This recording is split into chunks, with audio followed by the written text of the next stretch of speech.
Welcome to the latest edition of our weekly Workbench blog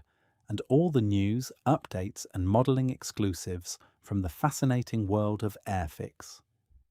We find ourselves returning to the subject of significant aviation-related anniversaries in this week's edition of Workbench, as we bring you not one, but two blog posts connected to two of the most significant aircraft to have ever performed on the UK Airshow circuit.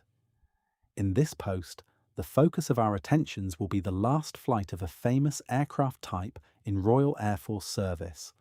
one which served as a British icon throughout the Cold War era, and one which would relinquish its official RAF display duties, only to later take its place on the UK Airshow circuit in private hands. Incredibly, for a 7-year period, she would become the world's most complex aircraft restoration project ever to return to flying condition, referred to by millions of people simply by her military serial number XH558. Captivating the UK airshow scene for 7 truly unforgettable years, not only did she command record crowds wherever she performed, but she would also be known as the Spirit of Great Britain, and arguably the most famous aircraft to ever appear on the UK airshow scene. In our second separately published post for the week, we will be marking another significant British aviation anniversary, but one connected to an enemy aircraft from an earlier era of flight. Flown operationally by the Luftwaffe at the end of 1942, this aircraft was captured by Allied troops just a few days later and was subsequently flown by the RAF's enemy aircraft flight back in the UK. This historic machine would eventually take its place on the UK airshow scene as the only original German combat aircraft flying anywhere in the world, following the completion of a 20-year restoration project, which became the life's work of a very special man, a handful of volunteer professionals. Two of the most famous aircraft to have ever flown on the UK airshow circuit are our Workbench subjects for this weekend, as both celebrate significant anniversaries this month, and both will help to get us all a little excited for the coming airshow season. If our other blog post for this week features a unique aircraft which became a firm favourite with the country's legions of historic aviation fans, the focus of our attentions this time around is an aircraft which really is without equal in the world of historic aviation, one which captivated millions and made aviation enthusiasts out of people who had previously shown little or no interest in aeroplanes. A hugely complex aircraft which, on leaving RAF service, would incredibly make a triumphant return to flight 14 years later, and with it, became both the most popular airshow display act ever to perform on the UK scene, and create a welcome attendance phenomenon which became known as the Vulcan effect. This blog tribute is being posted to coincide with next Monday's 33rd anniversary of the final flight of an Avro Vulcan in Royal Air Force service, the same aircraft which was the first B-2 variant allocated to RAF service, the longest-serving Vulcan of all the mighty Deltas produced, and the one which would go on to post a further 7 years of service in airworthy condition following her return to flight in October 2007 under the ownership of the Vulcan to the Sky Trust. On a windy morning at RAF Waddington in March 1993, a crew led by squadron leader Dave Thomas prepared to make the final flight of an Avro Vulcan in Royal Air Force service, with that aircraft being Vulcan B2XH558, the longest serving of all the RAF Vulcans. The aircraft was due to be delivered to its new civilian owners at Bruntingthorpe Airfield in Leicestershire, but prior to that, the delivery flight would see the aircraft overflying some of the airfields connected with this mighty Delta during its impressive service career. When XH558's wheels touched down on the runway at Bruntingthorpe on that fateful day, thousands of enthusiasts had turned out to witness the historic occasion, with every one of them unsure as to whether they were witnessing the final time a Vulcan would ever be seen in British skies, but happy that this magnificent example had been saved from a date with the scrapman's axe. As we now know, XH558 would make a triumphant, if slightly unexpected, return to flight 14 years later, and for a memorable 7-year period, would become the darling of the UK Airshow scene, referred to as the Spirit of Great Britain. How we all loved our Vulcan. When Avro Vulcan X HN 558 made its first flight from the company's Woodford Aerodrome on 21st May 1960, few could have known that this first upgraded B2 variant of the Vulcan, made available for squadron service, would go on to be arguably one of the most famous individual aircraft in the history of British aviation. Delivered to Waddington on 1st July that same year, she became the RAF's first Vulcan B2, initially serving with number 230 Operational Conversion Unit, but later also with numbers 44, 50 and 101 squadrons of the Waddington Wing. During an interesting service career, XH558 would become one of only 9 Vulcans selected for conversion to SR2, standard and used by number 27 Squadron in the long-range maritime radar reconnaissance role, also possessing the ability to collect air samples from extremely high altitudes for scientific analysis.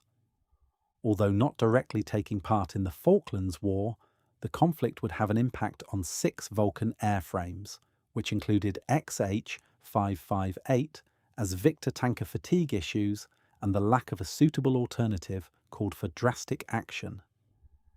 As a stopgap measure, these Vulcans were converted to K2 tanker standard and given the ability to provide air-to-air refueling support for RAF aircraft. Modified to include 3 additional internal fuel tanks and a single hose drum unit under the rear tailcone area of the aircraft, these Vulcans proved surprisingly effective in the role, particularly when considering it only took 6 days from the first flight of the modified prototype airframe to the type's service introduction. More success for the Avro's talented technicians. Ultimately, the service days of the RAF's Vulcan force were already numbered, and aircraft withdrawals started to take place from the end of 1980, with many ending up either scrapped or on an airfield fire dump. Most of the final aircraft in service ended up being the K2 tanker conversions on strength with number 50 Squadron. However, with the disbandment of this unit, on 31st March 1984, the operational service career of the Vulcan was over. The final service withdrawal date for Vulcan X H558 is documented as being the 17th of September 1984. However, there was something special about this particular Vulcan, and she seemed destined to continue to preserve the heritage of this most distinctive of aeroplanes. Reflecting the incredible affection in which the public held the world's first Delta bomber, the Royal Air Force were persuaded to keep an aircraft active on the UK Airshow circuit and formed the Vulcan display flight, maintaining a single aircraft for airshow demonstration purposes. Not a universally popular decision within the force, it has to be said that the unit's initial ambitions were limited to say the least, but the Vulcan was always a display highlight, and the flight would always enjoy great public support. The aircraft which was initially allocated to display duties was XL426, with XH560 held as the reserve aircraft, should XL426 become unserviceable.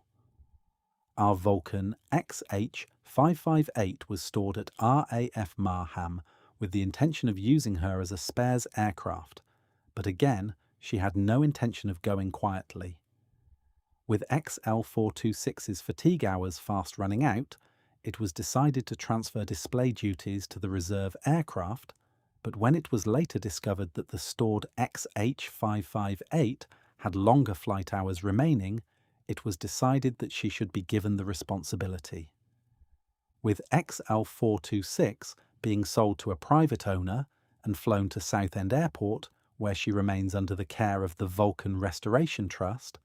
XH558 was converted back from tanker configuration to that of a B-2 bomber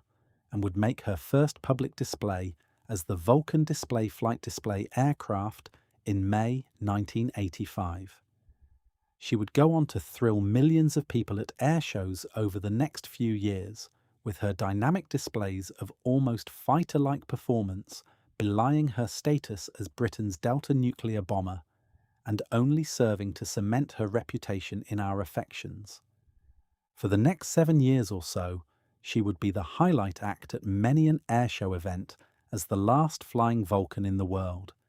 and even inspire a small band of committed enthusiasts to establish a fundraising campaign with the aim of keeping the aircraft flying indefinitely, following her around the country as Vulcan groupies, wherever she was scheduled to perform.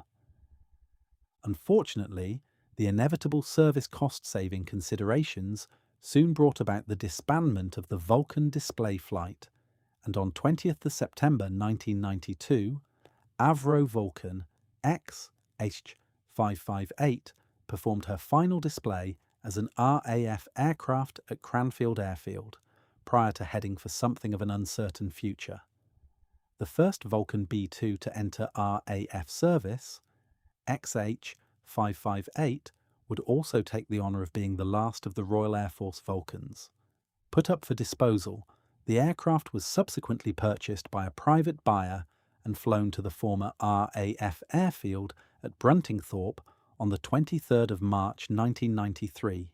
the last flight of a Vulcan in RAF service. She would be maintained at Bruntingthorpe in ground-running condition, the future star attraction of their popular Cold War Jets, Rolling Thunder, fast taxi run events, where an impressive collection of former RAF and Royal Navy jet aircraft would blast down the length of the airfield's runway. Despite being well cared for and housed in her own hangar, the future of this majestic aircraft continued to remain uncertain, even though tantalizing rumours about a return to flight bid started to circulate. As the most popular attraction at Bruntingthorpe's Cold War Jets events, the new owners of Vulcan XH558 were left in absolutely no doubt as to the affection in which their new acquisition was held by the public. However, returning a 60-ton former RAF V-Force bomber to the skies in civilian hands was surely nothing more than an aviation pipe dream,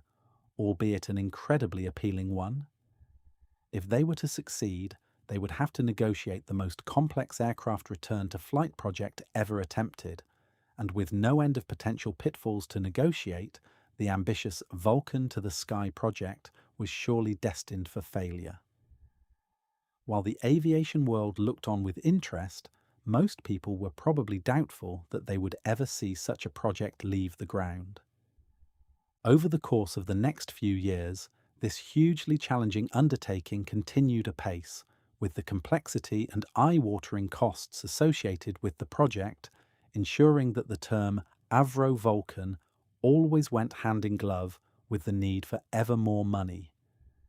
Miraculously, thanks to the determination and professionalism of the project team and the generosity of thousands of individuals and business owners who became Vulcan supporters almost overnight, they did it. They actually returned a Vulcan bomber to airworthy condition and significantly received CAA clearance to begin a test flying program. Even as XH558 powered up her engines and howled down the runway at Bruntingthorpe on the 18th of October 2007, millions of incredulous onlookers could hardly believe what they were seeing. Overcoming seemingly insurmountable odds, the only flying Vulcan immediately became the most famous historic aircraft anywhere in the world, and with it, the most complex aircraft on the British civilian register. Successfully completing her first post-restoration flight, it would not be until the following July that she would make her public display debut, which rather fittingly took place at the RAF Waddington Airshow, an airfield which previously served as home to so many Vulcans.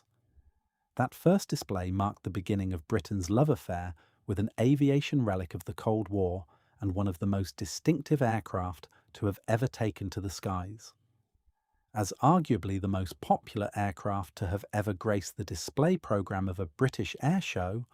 Vulcan XH558 proved to be a huge crowd puller over the next few years, guaranteeing large attendance numbers at any event where she was scheduled to appear. Given the unofficial title of the Spirit of Great Britain, the Vulcan commanded a level of enthusiast support other aircraft could only dream of emulating, and when requests for additional funding support were made by the team, these funds were always forthcoming, either from donations made by a Vulcan adoring public or from wealthy benefactors who knew what it meant to be associated with XH558. Creating an aviation phenomenon known as the Vulcan effect, any event which promised the appearance of the Vulcan could count on huge crowds of people turning up, not only inside the event, but creating a policing issue by blocking surrounding roads, so popular was this magnificent aircraft. Unfortunately, even this much-loved aeroplane, which seemingly made a habit of defying the odds at every turn, couldn't continue flying forever. With the aircraft being completely reliant on the technical support of some huge businesses, news that this essential technical support could not continue past the 2015 airshow season put Vulcan fans on notice, but did allow the nation one final season to say their goodbyes. As you might expect, this advanced notification only resulted in the aircraft being in even more demand than she usually was, as every show it was booked to attend would be the last time it would display there, and enthusiasts were desperate to be amongst the crowd experience the Vulcan at their favourite event. They also wanted their loved ones to have the opportunity to see this stunning aeroplane before it was grounded forever. Perhaps the highlight of that final display season was the aircraft's performance at the massive Royal International Air Tattoo, and a chance for the largest crowds of the airshow season to bid farewell to XH558. Beautiful weather ensured large numbers of people were in attendance for this sad occasion. However, in true Vulcan style, the flight crew were in no mood to let their unique aircraft pass into the aviation history books in a sedate and graceful manner. Those fortunate enough to be in attendance during the Sunday display will have been thrilled to have witnessed a particularly spirited takeoff at the start of her display, physical confirmation of why the Vulcan was loved so much. As the date of the final flight Vulcan drew close, the Vulcan to the Sky team arranged for an ambitious national tour to take place, allowing as many people as possible to say their goodbyes to XH558, something which saw unprecedented numbers of people turning up at each of the waypoints on the flight path. Taking place over the weekend of 10th/11th October 2015, I elected to pay my own personal Vulcan respects at the former Avro airfield at Woodford, birthplace of Avro Vulcan, B2X, White 558, and the perfect location from where to say my goodbyes. The date all Vulcan enthusiasts had been dreading occurred on the 28th of October 2015 at Doncaster Sheffield Airport, the former RAF Finningley. On a damp grey day in Yorkshire, this sad occasion was witnessed by those who had dedicated so much of their time to keeping this magnificent Delta on the UK Airshow circuit over the previous 7 years, and also those enthusiasts who simply couldn't obey the official requests not to gather around the airport on the day. When she landed for that final time, there wasn't a dry eye in the house, but as the official commentator on the day so eloquently articulated, "Don't cry because it's over. Smile because it happened." What a poignant way with which to bring her flying days to a close. Posting this blog to commemorate the 33rd anniversary of the final flight of an Avro Vulcan in Royal Air Force service, that significant flight was undertaken by XH558 as she flew from her home base at RAF Waddington to her new home at Bruntingthorpe,